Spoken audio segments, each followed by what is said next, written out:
तर आता तुम्हाला काही भूतकाळी वाक्य आपण पाहणार आहोत ज्याच्यामध्ये हॅड असतं आणि ही सर्व वाक्य प्रश्नार्थी आहेत.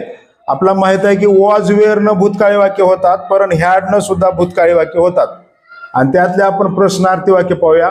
उदाहरणार्थ हॅड आय, मला होते का, हॅड वी, आम्हाला होते का, had you, had they, had she, had it, had she, had Monica, अशा पद्धतीने वाक्य होतात. आणि हेच वाक्य नकारार्थी had I not, had we not, had you not, had she not, had it not आणि हॅड मोनिका नॉट असं होतं. म्हणजेच हॅड आय नॉट म्हणजे मला नव्हते का, हॅड वी नॉट आम्हाला नव्हते का, हॅड यू नॉट तुला नव्हते का, हॅड शी नॉट तिला नव्हते का, हॅड इट नॉट त्यांना नव्हते का, हॅड मोनिका नॉट मोनिकाला नव्हते का, असं होतं. हे वाक्य आपण पाहूया.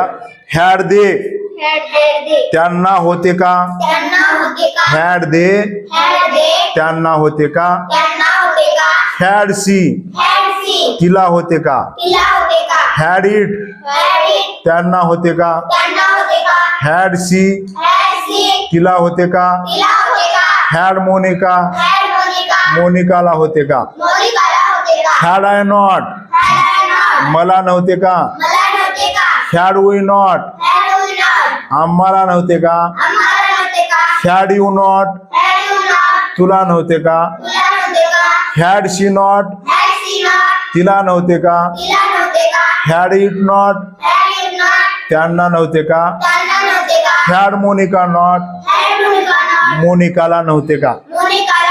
तर पहा, प्रश्नार्थक वाक्यामध्ये सुरुवातीला हॅड येतं हे लक्षात ठेवावं लागेल. आपला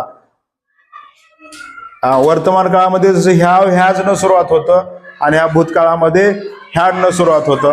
हीच वाक्य नकारार्थी had I not a car मला कार नव्हती का, हॅड वी नॉट बुक्स आम्हाला पुस्तके नव्हती का, हॅड दे नॉट हाऊस त्यांना घर नव्हते का, हॅड शी नॉट ब्रदर तिला भाऊ नव्हता का, हॅड ही नॉट सिस्टर तिला बहीण नव्हती का, हॅड इट नॉट इझी त्यांना सोपे नव्हते का. आणि हीच वाक्य होकारार्थी हॅड आय कार मला कार होती का, हॅड वी बुक्स मला पुस्तके होती का, हॅड दे हाऊस त्यांना घर होते का. तर अशा पद्धतीनं प्रश्नार्थी